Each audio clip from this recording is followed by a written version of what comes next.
안녕하세요. 구독자 여러분 반갑습니다. 주식톡입니다. 두산중공업 오늘도 반전의 그림을 그리지 못하면서 지지부진한 흐름을 연속적으로 이어가고 있습니다. 주주 입장에서는 지루하게 생각할 수 있지만 이렇게 움직이는 건 두중의 기본 패턴이라고 보시면 되겠습니다. 다시 지치고 있는 게 힘들 때 강한 탄력을 보여줄 것이고 주요 자리도 크게 이탈하는 건 아니기 때문에 걱정은 안 하셔도 되겠습니다. 급하게 생각하시면 더 대응하기 어려운 종목입니다. 차분히 지켜보시면 될 것 같습니다. 그러면 영상에서는 언제쯤 다시 반전을 보여줄 수 있을지 체크를 해보고 전체적인 흐름도 파악해 보도록 하겠습니다. 구독과 좋아요는 큰 힘이 됩니다. 소통하는 방송인 만큼 궁금한 점 있다면 댓글 달아주시면 되겠습니다. 주식톡 유튜브 보시면 아시겠지만 두산중공업이라는 종목 작년부터 꾸준하게 리뷰를 드리고 있고 지난 7월부터는 텔레그램 무료방도 운영 중에 있습니다. 여기 메신저를 보시면 매일매일 두산중공업에 대한 이런 이슈라던가 브리핑도 드리고 있고 실시간 또 시장 분석과 함께 좋은 종목들도 소개해드리고 있습니다. 1월달 낙폭에 이어서 2월달 그리고 현재까지 변동성이 큰 시장을 계속 이어가고 있습니다. 러시아 우크라이나 침공에 대한 불확실성도 점차 해소가 되는 것처럼 보이지만 또 화학탄 이야기가 나오면서 계속 장기전이 이어지고 있습니다. 언제 다시 떨어질지 불안한 이런 장들이 이어지고 있는데 이번 주 같은 경우는 어제 DB하이텍 7% 이상 또 수익 청산을 드렸고 오늘 현대건설 47,700원에서 47,800원 좀 추천을 드려서 좀 좋은 자리에서 마무리했습니다. 급등하는 종목들보다는 느릴 수 있지만 손실을 크게 보지 않고 수익 챙겨갈 수 있는 방법이 더 유리할 수 있습니다. 지금은 평소보다 낮은 비중으로 매매를 하시고 하락은 더 깊을 수밖에 없기 때문에 확실한 종목이 아니라면 좀 신중히 판단하셔야겠습니다. 무료방 참여하시면 수익 챙겨가실 수 있고 전체적인 시장 흐름 파악하는데 충분히 도움 받아가실 수 있습니다. 유안타 증권사만 사용하면 모든 게 무료라고 이렇게 좀 말씀을 드리는 거고 서버 계좌는 유안타 증권 사용하셔서 좋은 인연 만들어 갔으면 좋겠습니다. 참여 원하시는 분들은 여기 번호로 문의 남겨주시면 되겠습니다. 그럼 구독, 좋아요 눌러주셨으면 영상 시작을 해볼게요. 먼저 이해하기 쉽게 시장 리뷰 간단히 드리도록 하겠습니다. 우리 시장은 미 증시의 영향을 많이 받을 수밖에는 없고 장중에는 여기 보시면 미국 선물 나스닥 이쪽이 이제 코스피나 코스닥 선행 지표로 좀 활용하는 이제 지표로 보시면 되겠습니다. 간밤에 미 증시는 연준 파월 의장이 매파적인 발언으로 인해서 긴축 통화 재정에 대한 이런 우려감이 또 살아나면서 5일 만에 미 증시는 하락을 했습니다. 연준 의장은 또 차후 금리 인상 25bp가 넘는 인상이 가능할 것이라고 언급을 했는데 쉽게 말하면 이번 3월 달에는 25bp를 좀 올렸고 5월 달 FOMC에서 한 번에 50bp 정도를 또 인상할 수 있다는 이야기가 될 수 있습니다. 유럽 연합에서는 또 러시아 에너지에 대한 금지 조치를 논의하면서 유가가 좀 크게 상승을 했고 또한 미국에 대한 국채 금리도 모두 상승을 했습니다. 이렇게 안 좋은 글로벌 이벤트와 그리고 국내 시장 같은 경우는 셀트리온의 블록딜 소식 그리고 삼성 SDS 오너일가 지분 매각으로 오늘 7%나 또 급락을 했죠. 이런 상황에서도 좀 나름대로 괜찮은 마무리가 되었다라고 보시면 될 것 같습니다. 우리 증시는 올해 들어서 다양한 악재와 이런 이벤트들을 소화하면서 다시금 반등을 모색하는 시점인데 여전히 확실한 상승 추세로는 볼 수는 없고 인플레이션과 긴축에 대한 우려가 있는 만큼 지수의 상방은 다소 제한될 수도 있겠습니다. 종목 선정에 있어서 밸류에이션 부담이 적은 종목군이나 그리고 테마 섹터를 잘 골라야 하는 시기라고 생각을 합니다. 오늘 코스피 같은 경우는 0.89%, 코스닥은 0.68% 마감이 되었고 어제와 다른 건 여전히 외인들은 또 크게 오늘 매도세를 보여주었지만 기관은 초반부터 매수세를 좀 보여주면서 하락의 초반 징조에서 좀 막판까지 잘 끌고 갈 수 있었다 이렇게 보시면 될 것 같습니다. 뭐 강세 업종 같은 경우는 에그플레이션 종목들이었죠. 뭐 비료주라던가 사료주, 곡물주가 또 시장을 또 주도하기도 했습니다. 오늘 같은 경우는 두산중공업의 공시가 좀 하나 있었습니다. 어떻게 보면 뭐 중요할 수도 있고 어떻게 보면 중요하지 않을 수도 있는데 일단 체크는 해봐야겠죠. 감사 보고서 제출인데요. 매년 3월달 이제 감사 보고서를 제출하는 이런 달로 상장 폐지 사유가 가장 많이 발생하는 달이기도 합니다. 뭐 감사 보고서를 미제출하거나 감사 이견에 좀 좋지 않은 문제로 갑자기 종목에 대한 거래가 좀 정지되거나 또 관리 종목으로 지정되어 주가가 또 급락을 하는 이런 경우도 종종 발생하고 있습니다. 보통 평소 재무 상태가 좋지 못하고 영업 활동에 문제가 없었던 좀 부실한 기업들이 이런 문제를 좀 일으키곤 하는데 뭐 공시 의무를 위반하면 관리 종목에서 추후 또 이행하지 못할 시 최악의 상장 폐지까지 가는 경우도 좀 발생할 수 있습니다. 뭐 하지만 두산중업 같이 큰 기업은 뭐 걱정하실 필요는 없을 것 같고 뭐 참고적으로만 알아두시면 되겠습니다. 감사 보고서 제출이 좀 정상적으로 공시했다라고 해서 감사 보고서가 뭐 정상적으로 제출이 되었다라고 해서 좀 주가에 좋은 영향을 주는 것도 아니지만 반대로 문제가 될 때는 또 주가 하방으로 움직일 수 있으니 체크하시면 될 것 같습니다. 뭐 여기 보시면은 두중 문제없이 감사 보고서 제출이 완료가 되었고 뭐 첫 번째 지배 회사 그리고 개별 별도 재무제표 이 두 가지 안건에 대해서 감사 의견은 적정하다. 그리고 뭐 존속 불확실성 사유에 해당에는 미해당이 되고 또 여기도 마찬가지로 적정하고 뭐 이런 미해당이 된다 이런 내용들로 뭐 이렇게 문제 없다 좀 체크해 주시면 될 것 같습니다. 두산중업 같은 경우는 뭐 최근에 뭐 흐름이 모두 음봉으로 마감이 되고 있고 3월 9일이죠. 대선 결과 이후에 조금 기대감 자체가 줄어드는 게 아닌가 이렇게 좀 생각을 할 수가 있는데 취임식과 정책은 본격적으로 5월부터 좀 진행을 할 수 있고 4월 이후부터 좀 정책에 대한 영향권에 좀 들어오지 않을까 저는 생각을 하고 있습니다. 현재 뭐 단기적인 이런 조정은 맞을 수 있으나 아직 전체적인 상승 추세는 깨졌다라고 볼 수 없고 원전 테마들은 호재가 계속될 수 있어서 현재 좀 숨고르기 이후에 또 추가적인 상승 흐름을 기다려 봐야겠습니다. 이어서 오늘 이슈를 좀 체크를 해보도록 할게요. 전기료 인상 압박에 인수위 원전 이용률 미국 수준으로 상향을 검토하겠다.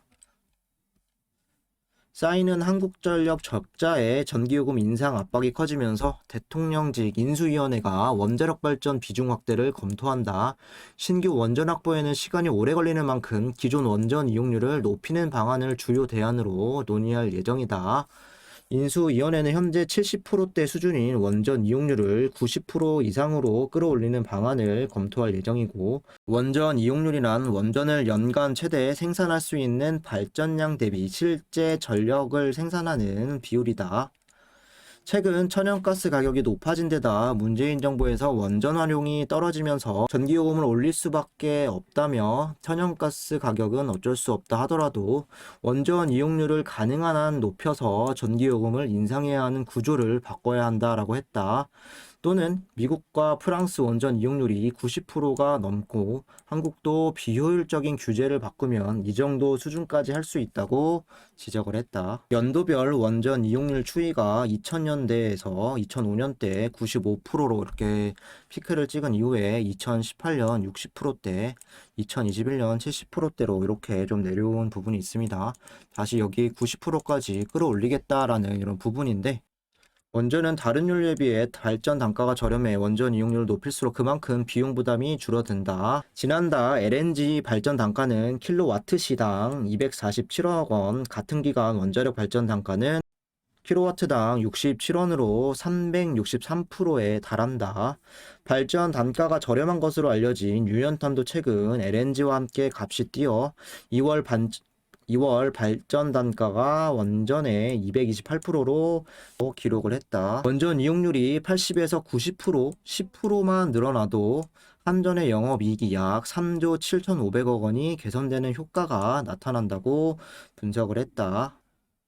신규 원전을 더 늘리기 힘든 상황도 원전 이용률 상향 검토의 배경이 되었고, 새 원전을 지으려면 주민 동의부터 다시 받아야 한다. 그나마 부지 확보가 끝난 신한울 3, 4호기 건설 재개를 위해서 인허가 절차를 다시 거쳐야 하므로 2030년까지 가동이 어려울 수 있다. 이 때문에 남아있는 원전 이용률을 높이는 것이 가장 현실적인 대안으로 남았다. 이렇게 좀 기사가 나왔습니다.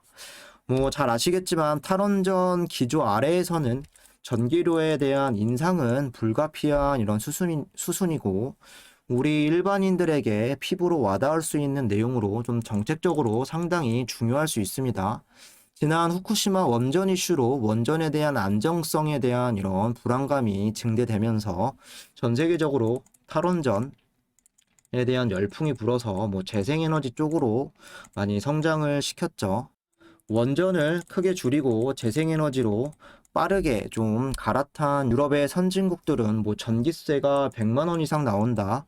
그리고 그 이전보다 5배 이상이 올랐다. 이런 기사들도 많이 접해보셨을 텐데, 이번 러시아 침공 사태로 에너지 안보와 불균형이 좀 심해지고 다시 탄소 중립을 위해서 원전은 필수가 되어가는 부분, 또 국내에서도 앞으로 친원전 정책과 원전 이용률을 높이게 된다면 원전 수명의 연장, 그리고 원전 확대, 그리고 원전의 재개, 그리고 더 나아가서 신규 원전의 건설, 이렇게 앞으로 원전의 중요성은 더 부각될 수 없다라고 생각을 합니다. 이어서 좀 보시면 산업부 24일 인수위 업무보고 탈원전 폐기 신재생 에너지 속도 조절 담는다.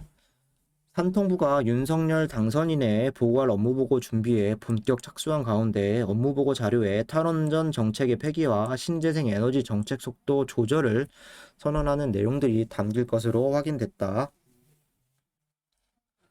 문재인 정부에서 추진되어 온 두 정책은 최근 유가 상승 등 인플레이션 상황과 우크라이나 사태로 인해서 에너지 수급 불안, 가격 급등을 초래하고 있다. 지난 2월 문 대통령은 신한울 1, 2호기와 신고리 5호기, 6호기 조속한 가동을 주문하면서 원전이 지속 운영되는 향후 60년 동안 원전을 주력 기저 전원으로서 충분히 활용해야 한다라고 이야기했고, 사실상 현 정부의 탈원전 정책의 실기를 인정한 셈이다. 그래서 오는 24일 업무보고 자료에는 문정부의 급격한 탈원전 정책 추진으로 발생한 에너지 수급 부족, 전력 생산 비용 증가, 주민 수용성 부족, 원자력 산업 생태계 몰락 등 여러 부작용이 담길 것으로 알려졌고, 사실상 탈원전 정책의 폐기를 선언한 것으로 보인다.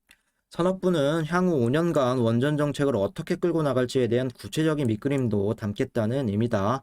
예상 가능한 시나리오는 사전 제작 등으로 7천억 넘게 투자했지만 2017년 공사를 중단한 신한울 3, 4호기 공사 재개와 내년 4월 고리 2호기를 시작으로 2030년까지 설계 수명 30년에서 40년이 끝나는 원전 10기를 차례로 폐기하려던 문정부 정책의 백지화를 거론할 가능성이 높다.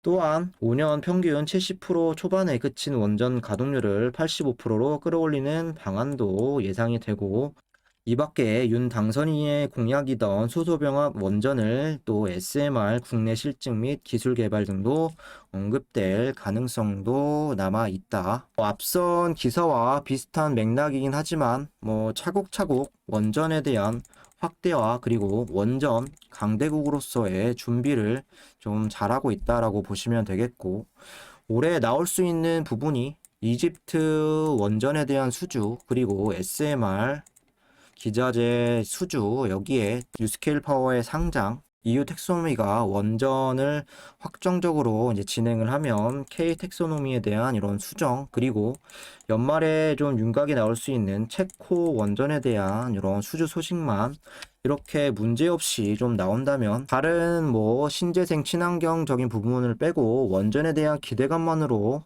좋은 흐름을 보여주지 않을까 생각을 하고 있고, 하반기부터는 다시 또 큰 파동이 또 나와줄 수 있다고 저는 예상을 하고 있습니다. 이어서 매매 동향을 체크해 볼게요. 오늘 외인은 15만 주 순매수, 그리고 개인은 60만 주를 담았고, 프로그램도 뭐 4일 연속 순매수 들어오면서 오늘은 13만 9천 주 순매수가 되었습니다.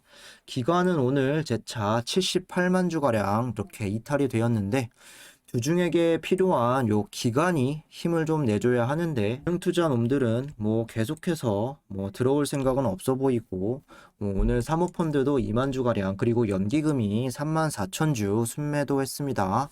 연기금 같은 경우는 지난 10일이죠. 200만 주 이상 이렇게 좀 크게 나간 이후에 다시 매수의 포지션으로 들어오나 싶더니 4일 연속으로 또 매도 포지션으로 자리를 잡고 있습니다. 뭐 3월달 현재까지 연기금은 매수세보단 매도세가 더 많아지는 이런 상황인데 지난 수개월 동안 연기금은 두 중을 꾸준하게 매집을 해왔기 때문에 사실 차액 실현도 나을 만하다라고 보여지고 너무 안 좋게 생각하실 필요는 없겠습니다. 3월 남은 10일 동안 또 연기금이 어떠한 매수 방향을 잡을지도 주가 행방에 또 중요할 수 있겠습니다. 공매도 보시면 뭐 최근 들어서 많아야 한 8% 수준인 이런 상황이었는데 오늘 14.65%까지 비율을 높였습니다. 수량도 91만 3천 주 이상 나오면서 답답한 최근의 흐름에 또 공매들이 이렇게 좀 일조를 하고 있습니다.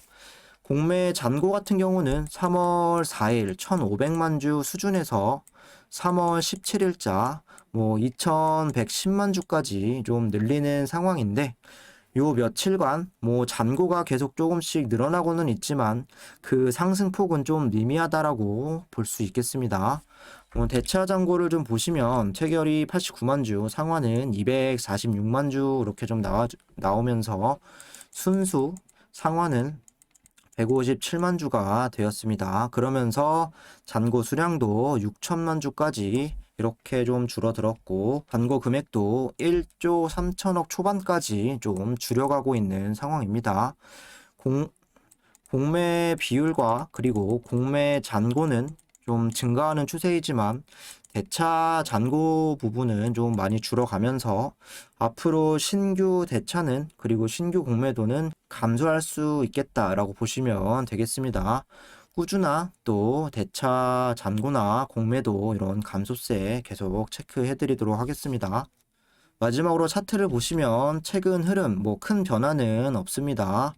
오늘도 0.46% 하락을 해서 21,700원에 이렇게 좀 마감이 되었는데요. 지난 14일 23,900원을 기록한 이후에 좀 단기적인 조정세에 좀 접어들었다라고 볼 수는 있겠습니다.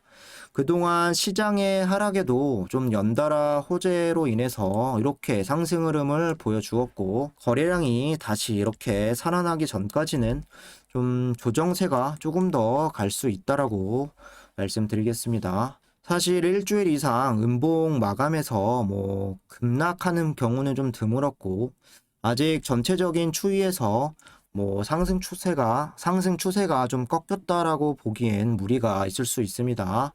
음봉의 거래량이 오늘도 좀 이어지고 있고 꾸준히 500만 원에서 한 700만 사이 좀 거래량이 감소하고 있는데 사실 앞으로 언제까지 이렇게 횡보를 할 거다 예측을 하긴 어려울 수는 있고 21선 그리고 주가로 치면 2만 1,000원 구간 여기는 지키면서 단기 조정을 이제 맞는 게 다시 주가가 주목을 받았을 때도 반등이 빨리 나와줄 수 있겠습니다. 현재는 큰 박스권인 2만원과 23,000원에서 아직 상단 부분에 이렇게 머물고 있는 상황이고 박스권 바닥인 2만원 구간까지 내려오지 않는다면 추매는 고려하지 않는 게 좋을 수 있겠습니다. 요즘 두중에 대해서 매수 매도 타이밍 질문 주시는 분들이 좀 많아진 것 같은데 뭐 남들이 두중을 이제 장기로 보면 뭐 4만원, 5만원은 충분히 뚫을 수 있다 뭐 이런 이야기들이 많은데 저는 너무 현재 상황에서 먼 미래에 대한 목표치는 오히려 독이 될 수 있다고 생각합니다. 현재가에서 너무 동떨어지면 장기적으로 봤을 때 주가가 더 떨어지게 되면 그 괴리율이 크고 좀 버티기 어려울 수도 있습니다. 저는 1차 목표가 26,000원 그리고 조금 더 장기적으로 봤을 때는 전 고점이었던 3만원 이상을 좀 목표로 보면서 대응하고 있습니다. 물론 이렇게 되기까지도 좀 넘어야 할 구간들이 많고 제가 변곡점으로 생각하고 있는 23,000원을 유지하고 행보할 수 있어야 또 1차 목표가 26,000원도 바라볼 수 있습니다. 뭐 이게 아니라면 조금 더 단기적으로 뭐 24,000원, 25,000원으로 좀 잡고 달성을 하게 되면 목표가를 다시 상향해서 관망하는 것도 방법이 될 수 있겠습니다. 특별히 지금 상황에서는 뭐 큰 틀로 봤을 때 21,000원, 뭐 2만 원 구간 여기를 이탈하기 전까지는 관망세 유지하시면 될 것 같습니다.